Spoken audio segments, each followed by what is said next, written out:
As the slide says, I'm the Deputy Chief Engineer of the Sonoma County Water Agency. And what did everybody think of Jeff Seifert? Is he still in the room? Or did he leave? Oh, he's a rock star. I wanted to kid him a little bit because without myself and the next speaker, Steve, that guy wouldn't have a job right now. Right. So, but all hilarity aside, why particularly our water agency? Why did we get involved in this? And there were a number of reasons why we were chosen in Sonoma County to take this on. First off, we have experience in power generation. We have our own hydroelectric plant. We'd already developed 2 megawatts of solar before we even got involved in this. We're a member of an organization called the Power and Water Resources Pooling Authority, which is basically a CCA for water agencies. It's a joint powers authority of 13 water and irrigation districts throughout the state of California, and we share power resources back and forth and buy and sell on the open market. So we had some experience with this type of operation. So our board gave us an energy policy. Actually, that was Steve's idea. You know, he said, "Why you're doing all this stuff? You better make sure your board knows what you're doing." So we went and put together this energy policy, which, among other things, gave us the opportunity to do projects of regional benefit. And we've been regional benefiting all over the place up in Sonoma County since that time. This particular program is only one of the things that we've been involved in. We have experience with multi-jurisdictional agency, being a multi-jurisdictional agency. We have operations in Mendocino County, in Sonoma County, and in Marin County, and we contract with entities in all of those counties. So we have experience herding the cats, I guess you could say. And finally, synchronous boards. Our board of supervisors, when they work for the water agency, they take off their supervisor hat and put on their water agency hat. They're our board of directors as well as the board of supervisors of the county. So they have a lot of cross-jurisdictional responsibilities, and they took advantage of that and tapped us to take this project on. So our initial approach, this was just right out of the gate. We decided to approach this in a very pragmatic way. I mean, we're an engineering organization with an environmental bent. We do a lot of natural resources protection and so on and so forth. Actually, we're probably more of an environmental organization than an engineering organization at this point, much to my chagrin. But, you know, you roll with the punches. You do what you need to do to get that paycheck. So our goal was to be completely neutral. We wanted to make sure that the facts were laid out on the table as they were. No hyperbole, no just, you know, the standard dragnet, just the facts, ma'am. All of the flag waving and so on, we left to the Climate Protection Campaign, and they did a fantastic job of rallying the support behind the scenes that we needed in order to be successful, but we needed to be neutral. So we provided information on the risks, the benefits, and the process. Just the nuts and bolts. Let's get this thing done. We're, very pragmatic from an engineering standpoint. Answer your questions, all of that. The other thing that our board directed us to do was to be all-inclusive, and I can't thank them enough for that, let me tell you. So I had to go, and we had to try and incorporate this and get all of our cities to participate, all the cities in the county. And we were, by and large, successful. We had 3 outliers that are still out there that, talk about gray hair, Sean, those were my gray hairs, working with those 3 cities. But one of them has joined, and the 2 others are considering it probably by the end of the year.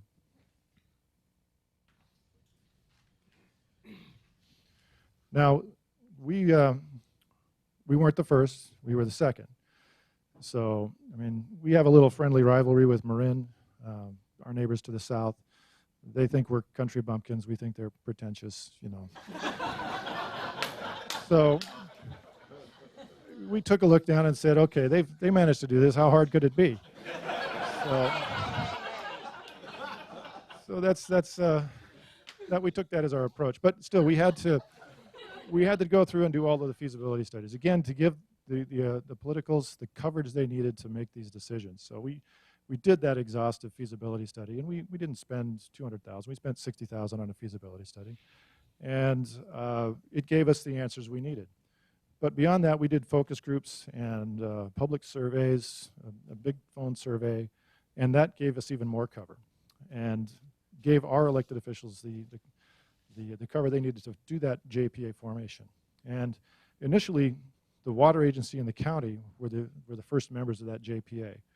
And we took that initial step because we felt that we needed to bring to the cities the actual prices that we could forecast that their customers, their constituents would be paying. So we formed that JPA first off, then went out and did our RFP for power supply and got indicative pricing. I think that helped a lot in convincing the cities to join if we could go in and say, here's where your rates are going to be. Outreach to cities, let's see, I think I went to each city council at least 3 times. Steve is grimacing up here because he was there with me. But yeah, it was quite a ride. We went through the implementation planning process, and we even did a peer review of that implementation plan. Now, here's the real reason. The water agency had the money. This was in 2011 when we started, right in the heart of the financial crisis. The water agency has a general fund, which is funded by a small portion of the property tax. And as it says on the slide, that can be used at the discretion of our board and the general manager. That's how we do these projects of regional benefit. We started a PACE program. We've helped finance an on-bill financing program, a number of different things that we've been involved in. But over 2 years, 2.5 years, we spent about $1.7 million. And that's everything. I mean, hours and hours of Steve's time, and he's an attorney, so you know how much he was. All of our consultants, that's a marketing plan, that's the RFI and RFP for contracting for power. That's soup to nuts, giving Jeff a turnkey operation that he could then take credit for.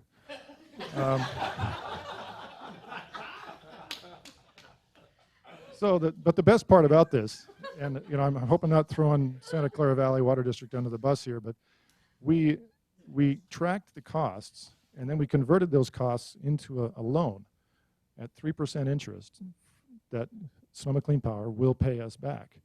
They start payments on January 1st, and they will continue paying it off until it's done at $25,000 a month. We figure it'll take 5 or 6 years for them to pay us back.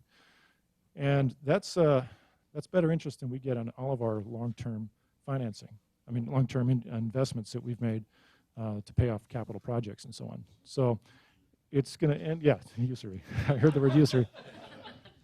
But that's still 3% is better than they can get from any bank. It's better than we can get from any bank. So we're taking care of each other. And I know there'll be questions, and I think there's a Q&A question period after this. Forgot about ongoing involvement. We do have a contract with Sonoma Clean Power to help them with some technical stuff. We're working on their long-range renewable resources plan. And we're also doing project development for them, utility-scale project development in Sonoma County. We have 2 projects that we're working on right now, a 20-megawatt project at our local airport that's in environmental phase right now. And then the one that we're really excited about is a floating solar project, 16 megawatts on recycled water ponds from some of our wastewater treatment plants. And we put out an RFP several months ago, got proposals back. Some were very high. The one we're working with was actually competitive with what we're seeing out of solar projects out of the Central Valley.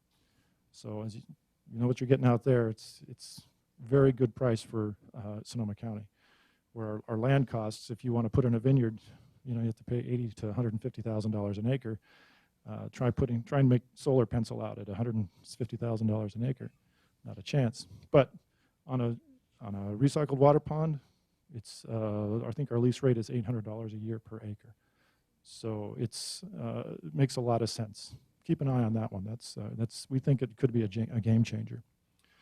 And also other things we do, this type of work for Sonoma Clean Power. I get to go up to lovely Wairika on October 10th to talk to the Siskiyou County Board of Supervisors. That's going to be a lot of fun. So again, we'll have. I'm just hoping they don't pull that State of Jefferson stuff on me. And that's the end of my presentation.